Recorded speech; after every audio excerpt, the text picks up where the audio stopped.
আজকে আমি দই কাতলা বানাবো। এই যে কাতলা মাছ নিয়ে নিয়েছি, এখানে আছে টক দই, লবণ, হলুদ, এখানে কাজু বেটে রেখেছি আমি, এখানে আছে পেঁয়াজ, রসুন, আদা পেস্ট করা আছে, এখানে জিরার গুঁড়া, ধনিয়ার গুঁড়া, লঙ্কার গুঁড়া, আর এখানে আছে অল্পটুকু চিনি। সোমবারে দিব তেজপাতা, শুকনা লঙ্কা, এই যে দারচিনি, লং, এলাচ। আমি এখন কিভাবে বানাবো সেটা আপনাদেরকে দেখিয়ে দিচ্ছি। এই যে মাছটার মধ্যে হলুদ দিয়ে দিচ্ছি লবণ দিয়ে মাছটার মধ্যে মেখে মাছটা ভেজে নিব ভালো করে।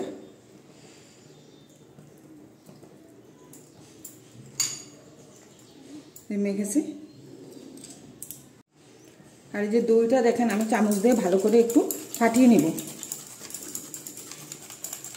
এই যে এইভাবে করে। এই যে দেখেন কি সুন্দর হয়েছে। যে কড়াইতে আমি সরষের তেল দিয়ে দিয়েছি, তেলটা গরম হয়ে গিয়েছে, এর মধ্যে দিয়ে দিচ্ছি আমি মাছ।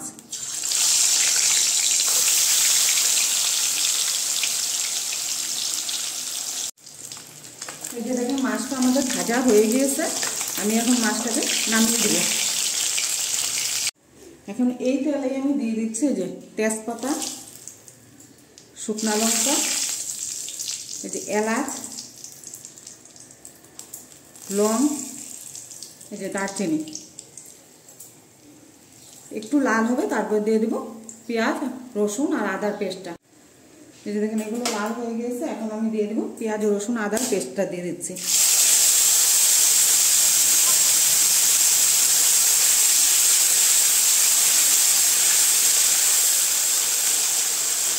এখন এটার মধ্যে আমি দিয়ে দিচ্ছি অল্পটুকু এই যে লবণ, দিয়ে দিচ্ছি হলুদ। এখন স্টিমটা কমিয়ে আমি মশলাগুলোকে কষিয়ে নেব। মশলাগুলো আমাদের কষানো হয়ে গিয়েছে, এর মধ্যে আমি দিয়ে দিচ্ছি যে জিরার গুঁড়া, ধনিয়ার গুঁড়া, লঙ্কার গুঁড়াটা। এখন এই মশলার সঙ্গে এগুলোকে অল্পটুকু সময় কষিয়ে নেব।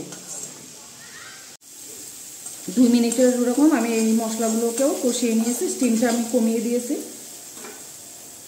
এখন দিয়ে দিচ্ছি এই যে দইটা।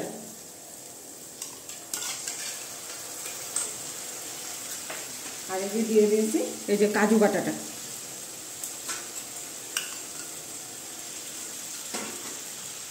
দিয়ে আমি এগুলোকে আস্তে আস্তে করে একটু কষিয়ে নেব মশলার সঙ্গে। দেখেন কি সুন্দর তেল ছেড়ে দিয়েছে, দই, কাজু আর মশলার সঙ্গে মিক্স করেছে। আমার এই দই কাতলার রেসিপিটা যদি ভালো লাগে তাহলে আপনারা লাইক করবেন, শেয়ার করবেন, সাবস্ক্রাইব করবেন। এখন মশলাগুলো আমাদের সব কষানো হয়ে গিয়েছে, এর মধ্যে আমি দিয়ে দিচ্ছি জল।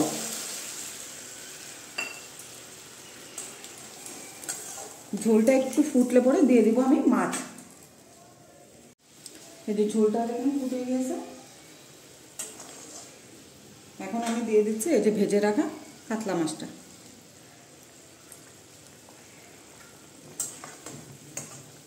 আর এটার মধ্যে আমি দিয়ে দিচ্ছি চিনি, এই যে চিনি। এখন স্টিমটা কমিয়ে আমি 5 মিনিট হইতে দেবো এটাকে। এই যে দেখেন দই কাতলাটা আমাদের হয়ে গিয়েছে, আমি এখন নামিয়ে দেব।